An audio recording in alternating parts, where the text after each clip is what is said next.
I've been researching about this just for 2 years about like how to ask the right questions so the prospect sells himself on all of the ideas. Like Yes, that's just what I've been researching for. Like because there are questions like if you ask them, they change the whole the whole thing. conversation in Yeah, the sale. Yeah. absolutely. Let me expound on what Julian said. Okay, what Julian said is he's been looking for it for 2 years. I was looking for it for 5 years, bro. There is no information about discovery and qualifying online. There's nothing. No sales trainer teaches it. None. And if they teach it, they teach it so badly. You know, it is the core of a great salesman is the ability to ask. The key was the right questions, right? They don't. Some people don't even know what the right questions are. People ask irrelevant questions. They ask too many questions. They don't get answers to their questions. Sometimes you ask, you don't even get an answer. You just go on. It is very difficult to find good stuff about that stuff, man.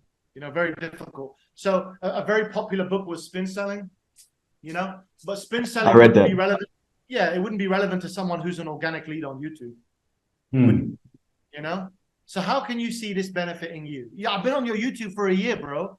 I know how you'd benefit me. Just take my money. Do you know what I'm saying? Like, is it so I would challenger sale is much more modern. That's why I kind of pointed it out. The reason I point out challenger sale is because we are at a stage in history for salespeople where it is more difficult for you than ever because customers are more informed, customers are being ripped off more often, customers have access to the internet, they have access to information.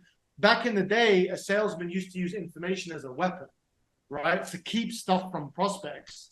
And they would use that to assist them in the sale. But now you can't do that. Prices are available. People are selling your course for free. For $50, you're selling your 10K course for free online. You know, basically it's free. So you're at a disadvantage. So when they come on the call with you, you have to really be different. You really have to know something, show them something different. Okay. We were doing an analysis of one of my sales guys, you know, why he was doing so well with the LinkedIn leads, right? And then, you know, people were listening to the calls and his presentation was tailored. Okay. It was a different pitch for every prospect. And in particular for the LinkedIn leads, he was showing them stuff that he was really teaching them something about, you know, organic and LinkedIn and all this kind of stuff. And they had never seen it before. And that was really taking them over the edge. So tailoring, bespoke, being unique with every buyer, treating them as an individual human being, heart to heart. Man, it sounds so romantic, but it's true. You know, like don't just treat people. You are in the people business. Remember that. Don't just treat people like a number.